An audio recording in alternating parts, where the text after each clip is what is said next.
भगवते वासुदेवाय। अष्टविंशोऽध्याय इन्द्रस्तुति। श्रीशुक उवाच मने अत्यन्त हर्षित कहन्ति शृण नरनाथ कृष्णଙ୍କୁ କରି ଅପରାଧ ଇନ୍ଦ୍ର ପାଇଲେ ମନେ ଖେଦ ଭାଳଇ ମନର ବିଷାଦେ ଦ୍ରୋହ ଯେ କଲି ପଦ୍ମପାଦେ ଅଜ୍ଞାନେ ହୋଇଲି ମୁଁ ବାଇ ଆଉ ସମ୍ପଦ ମୋର ନାହିଁ ନିଶ୍ଚୟ ହୋଇଲା ମରଣ କାହାରେ ପଶିବି ଶରଣ ଯାହାର ମହିମା ଅନନ୍ତ ହୃଦରେ ବସଇ ଜଗତ ତାର ବଇରି ପଣେ ଥାଇ କେଅବା ଥିବ ଦେହ ବହି କି ବୁଦ୍ଧି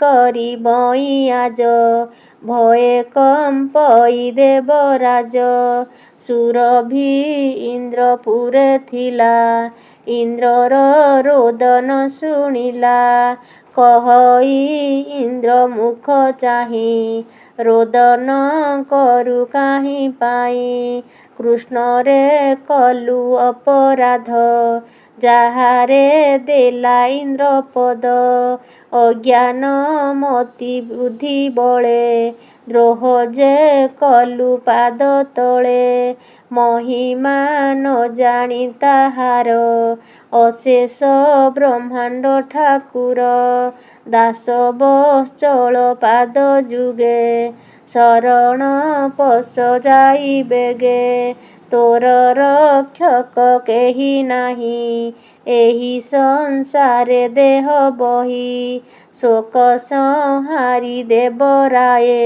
ଶରଣ ପଶ କୃଷ୍ଣ ପାଏ ମୋହର ପଛେ ଥାଅ ତୁହି କୃଷ୍ଣଙ୍କୁ ଭେଟାଇବି ମୁହିଁ ସ୍ତୁତି କରିବି ତୋହ ପାଇଁ ତାହାର ନାମ ଭାବଗ୍ରାହୀ ଗୋରୋଚ ରାଉଥିଲେ ବନେ ଗୋପାଳ ମେଳେ ବେଣୁ ଶୋନେ ଘୋର ଗହନେ ପଶିଗଲେ ଗୋପାଳ ପୁଏ ନ ଜାଣିଲେ ଇନ୍ଦ୍ର ସୁରଭି ଅଛି ଯହିଁ ଜାଣିଲେ ପ୍ରଭୁ ଭାବଗ୍ରାହୀ ମିଳିଲେ ସୁରଭିର ଆଗେ ଇନ୍ଦ୍ର ହିଁ ଅଛି ପୃଷ୍ଠଭାଗେ ଦେଖି ସୁରଭି ସୁଧ ଚିତେ ପ୍ରଣାମ କଲା ପାଦ ଗତେ ସ୍ତୁତି କରଇ କୃଷ୍ଣେ ଚାହିଁ କହଇ ଶିରେ କର ଦେଇ ଭୋନାଥ ଶୁଣ ନର ହରି ଇନ୍ଦ୍ର ଯେ ତୋତେ ହେୟ କରି ଘୋର ବରଷାର ବିବାଦେ ଦ୍ରୋହ ଯେ କଲା ତୋର ପାଦେ ସମ୍ପଦ ଦେଇ ଅଛୁ ତାରେ ଏବେ ଶରଣ ଗଲା ତୋରେ ଲୁଚିଣ ଅଛି ମୋର ପଛେ ଭୋନାଥ ଦେଖିବା ପ୍ରତ୍ୟକ୍ଷେ ଦେଖି ଚାହିଁଲେ କୃଷ୍ଣ ଧୀରେ ବାସବ ପଡ଼ିଲା ପୟରେ ଭୟେ କମ୍ପଇ ତାର ଦେହି ମୁଖରୁ ବାକ୍ୟ ନ ସ୍ଫୁରଇ ପୁଣି ଉଠିଲା ଭୟ ଚିତେ କର ଅଞ୍ଜଳି ଦେଇ ମାଥେ ଶିର ନିବେଶି ପଦ୍ମପାଦେ କହଇ ଶୋକ ଗଦ ଗଦେ ଭୋନାଥ ଆଦି ନିରଞ୍ଜନ ଜ୍ୟୋତି ପ୍ରକାଶେ ମହାଶୂନ୍ୟ ମାୟା ମୋହିତ ଭବ ଜଳେ ତୋର ବିହାର ଯୋଗ ବଳେ ଲୋଭର ମୂଳେ ସଡ଼ରି ତୋହର ମହିମା ବୋରି ଶରୀର ବହୁ ନରହରି ସାଧୁ ଜନଙ୍କୁ ରକ୍ଷା କରି ଦୁଷ୍ଟଙ୍କୁ ହଣ୍ଡିବା ଦଣ୍ଡିବାର ଆସେ। ଭକ୍ତଙ୍କୁ ରଖୁ ତୁ ଆଶ୍ୱାସେ। ଭକ୍ତ ଲୋକଙ୍କର ପିୟର ତୁ ଦଣ୍ଡଧର ଦାମୋଦର। ତୋହର ସମ୍ପଦ ଆଭରି ଯେ ଗର୍ବ କରନ୍ତି ମୁରାରି। ତାହାଙ୍କ ଗର୍ବ ନାଶିବାରେ ତୁ ଜାତ ହେଉ ଏ ସଂସାରେ। ମୋହର ପ୍ରାୟ ଜ୍ଞାନ ହାରି ଯେ ତୋର ସମ୍ପଦ ଆବରି। ଦୁଷ୍ଟ ଦଳ ନ ଜାଣି ତୋତେ ଦେଖି ଡରନ୍ତି ଭୟ ଚିତ୍ତେ। ପୂଜି ଜପନ୍ତି ସାଧୁ ମତେ ଖଳନାଶନ ଦେଖି ତୋତେ। ଏବେ ମୁଁ କଲି ଅପରାଧ ଭୋ ନାଥ ରଖ ପଦ୍ମନାଭ। ଏ ଅପରାଧ କ୍ଷମା କର ଭୋ ନାଥ ଶରଣ ତୋହର। ଅଜ୍ଞାନ ମୋତେ ଭୋଗ ପାଇ ଭୋଳ ହୋଇଲି ଭାବଗ୍ରାହୀ। ଭାରାନିବାରେ ତୋର ଜାତ ତୋହର ସିଞ୍ଚିଲା ଜଗତ। ଅସୁର ବଳ ନାଶ କର ସାଧୁଙ୍କୁ ରଖ ଦାମୋଦର। ନମଇ ମଙ୍ଗଳ ନମଇ ପରମ ମଙ୍ଗଳ ପରମାନନ୍ଦ ଆଦିମୂଳ। ନମଇ ବସୁଦେବ ସୁତ ଯାଦବ ବଂଶର ଦୈବତ। ସିଦ୍ଧ ମୂରତି ଦିବ୍ୟଜ୍ଞାନ ଇଚ୍ଛାରେ ହେଉ ନାନା ବର୍ଣ୍ଣ। ସକଳ ଜୀବ ଆଦି ପିତା ନମଇ କୈବଲ୍ୟ ଦାତା। ତୁ ଦେଲୁ ଇନ୍ଦ୍ର ପଦ ମୋତେ ଦ୍ରୋହ ଚିନ୍ତିଲି ପ୍ରଭୁ ତୋତେ। ଅଳପ ଲୋକ ମୁଁ ସ୍ୱଭାବେ ମୋତେ ରଖିଲୁ ଇନ୍ଦ୍ର ପଦେ। ମୁଛାର ନୁହଁ ଭାଜନ ତୁ କି ନ ଜାଣୁ ଭଗବାନ। ଅଳପ ଲୋକେ ସୁଖ ଦେଲେ ଆବୋରି ନ ପାରଇ ଭଲେ। ଦାସ ବତ୍ସଳ ଭାବଗ୍ରାହୀ କହନ୍ତି ଇନ୍ଦ୍ର ମୁଖ ଚାହିଁ। ମେଘ ଗଭୀର ପ୍ରାୟ ବାଣୀ କହନ୍ତି ପ୍ରଭୁ ପଦ୍ମ ପାଣି।